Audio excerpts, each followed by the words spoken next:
Assalamualaikum warahmatullahi wabarakatuh.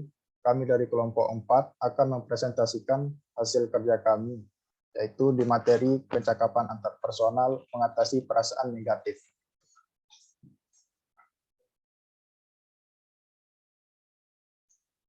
Perasaan negatif merupakan kondisi emosional yang dirasakan oleh seseorang sehingga membuat dirinya merasa tidak nyaman, tidak bahagia, atau bahkan tidak sehat secara fisik. Dalam kehidupan sehari-hari, perasaan negatif dianggap timbul akibat pengaruh dari luar diri seseorang. Padahal perasaan negatif ditimbulkan oleh faktor internal diri seseorang.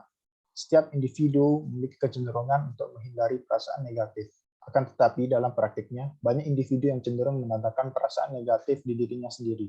Berikut merupakan contoh perasaan negatif.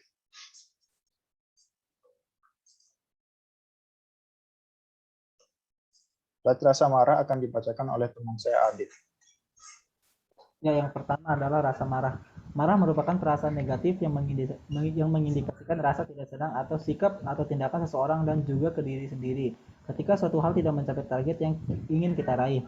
Perasaan marah ditandai dengan denyut jantung meningkat, dada terasa panas, bahkan badan terasa ingin meledak. Jadi, sebisa mungkin kita harus biasa menahan rasa marah karena bisa saja rasa marah ini merusak organ tubuh kita. Berikut adalah cara mengatasi rasa marah. Yang pertama, marah akibat pernyataan orang lain. Apabila kita marah akibat perkataan orang lain, umumnya timbul karena kita merasa tersinggung dengan perkataannya. Kita merasa perkataannya itu dapat merusak harga diri kita di kalangan masyarakat.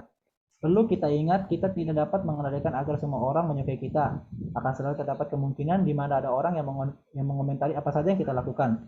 Baik itu kita melakukan hal positif sekalipun. Jadi, jika yang disampaikan adalah fakta, maka hal itu adalah wajar. Kemudian jika ada yang disampaikan hanya berupa opini, karena harus marah karena setiap orang bebas beropini. Marah hanya menandakan kita insecure atau tidak aman. Kemudian yang kedua, marah akibat sikap orang lain. Ketika kita merasa marah karena sikap orang lain, yang biasa kita lakukan adalah ikhlas terbuka hati. Karena dalam berinteraksi, kita pasti bertemu dengan orang yang tidak sukai dengan harapan kita. Hal tersebut adalah bersifat wajar. Slide selanjutnya akan dibacakan oleh teman saya, Wan. Rasa iri merupakan perasaan tidak senang akibat dari perbuatan seseorang yang membandingkan sesuatu yang dimilikinya, namun tidak bisa kita miliki. Setiap orang memiliki kelebihan dan kekurangan masing-masing. Jika kita melihat dari sisi positif, rasa iri ini bisa sangat mudah kita atasi.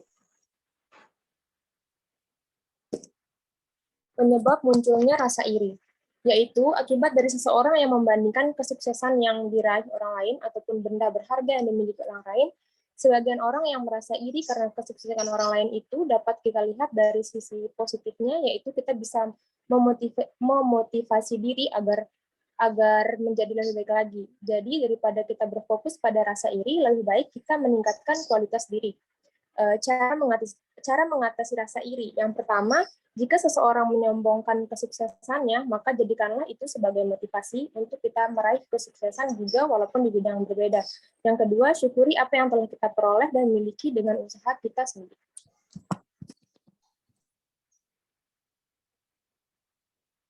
Slide selanjutnya akan dibacakan oleh teman saya, Rika. Rasa putus asa. Putus asa merupakan kondisi di mana seseorang kehilangan semangat atau motivasi untuk melakukan sesuatu dikarenakan oleh pemikiran yang menganggap bahwa apapun yang dilakukan adalah sia-sia dan tidak akan membuahkan hasil. Rasa putus asa ini biasanya muncul saat kita sering mengalami gagal dan terus gagal. Padahal kenyataannya sering gagal bukan berarti akan selalu gagal ke depannya. Jika kita putus asa karena sering gagal, itu sama saja kita menyerah dengan kesuksesan. Karena untuk berhasil dalam suatu hal, perlu merasakan kegagalan berkali-kali, di mana gagal itu merupakan proses belajar. Lanjut slide. Kemudian cara mengatasi putus asa, yaitu dengan terus berusaha dan terus mencoba di bidang yang kita kuasai. Walaupun kita gagal, tetapi kita harus terus berusaha lagi dan lagi. Karena belum tentu jika hari ini gagal, tapi bukan berarti kita akan gagal terus-menerus. Pasti akan berhasil. Kita harus berusaha semaksimal mungkin dan terus mencoba dengan penuh rasa positif dan yakin pasti akan berhasil.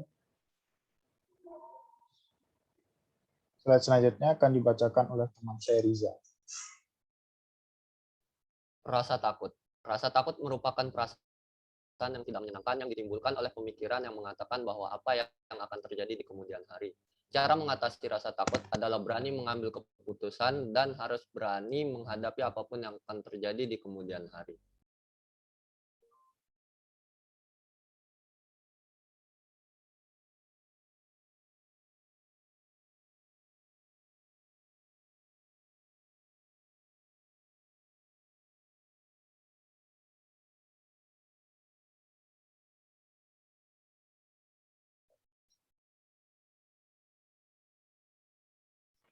Contoh kasus 1. Contoh kasus 1 akan dibacakan oleh teman saya Uswa. Contoh kasus rasa iri. Kamu melihat teman kantor mendapat promosi jabatan atau ketika nilai ujian tidak lebih tinggi dari teman-temanmu. Cara mengatasi perasaan negatif tersebut, kamu tidak naik jabatan atau nilai lebih rendah dari temanmu, bukan karena kamu tidak bisa, tapi mungkin kamu kurang berusaha. 2. Di kesempatan berikutnya, kamu bisa mencoba lebih baik lagi dengan berusaha lebih maksimal. 3. Teman sekantormu atau teman sekolahmu sudah berusaha semaksimal mungkin sebelumnya, sehingga mereka pantas untuk memperoleh itu. Mengapa pendekatan tersebut bermanfaat? Ketika kita sudah tahu apa kesalahan yang telah kita lakukan dan kelebihan orang yang membuat kita merasa iri, maka kita akan lebih mudah untuk menerima fakta yang sedang terjadi. Karena alasan untuk merasa iri, kita akan mulai termotivasi untuk menjadi lebih baik lagi dari sebelumnya dan tidak akan mengulangi kesalahan yang sama.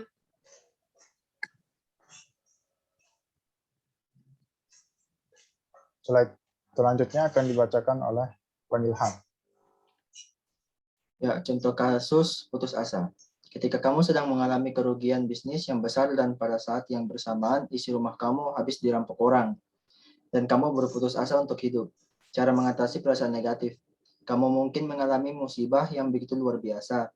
Mungkin dengan cara ini kamu bisa lebih bersyukur dengan apa yang kamu punya.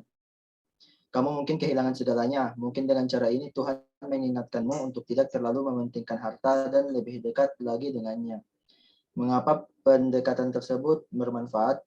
Ketika kita sudah mengetahui apa kesalahan yang telah kita lakukan dan telah mendapat musibah yang membuat kita merasa putus asa, maka kita akan lebih mudah mengikhlaskan segala sesuatu yang hilang dari kita dan mencoba menerima apa yang telah ditakdirkan. Setelah kita mengetahui semua ini, tidak ada lagi rasa putus asa dalam diri kita.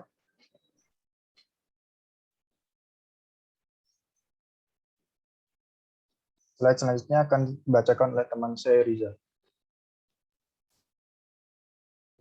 Contoh kasus rasa marah. Ketika kamu sedang melakukan presentasi dan kamu merasa marah karena banyak mendapat kritikan, karena saat presentasi kamu kurang memahami materinya. Cara mengatasi perasaan negatif, 1, cobalah kamu berpikir positifnya bahwa kritik tersebut sebenarnya sangat bermanfaat untuk kamu ke depannya.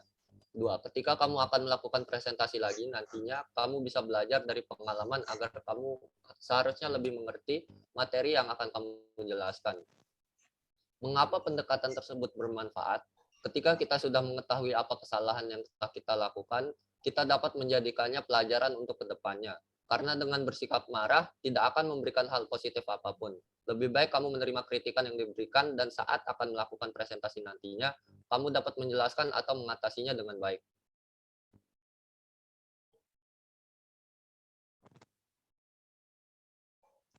Sekian dari penjelasan kelompok kami. Mohon maaf apabila ada kesalahan kata. Assalamualaikum warahmatullahi wabarakatuh.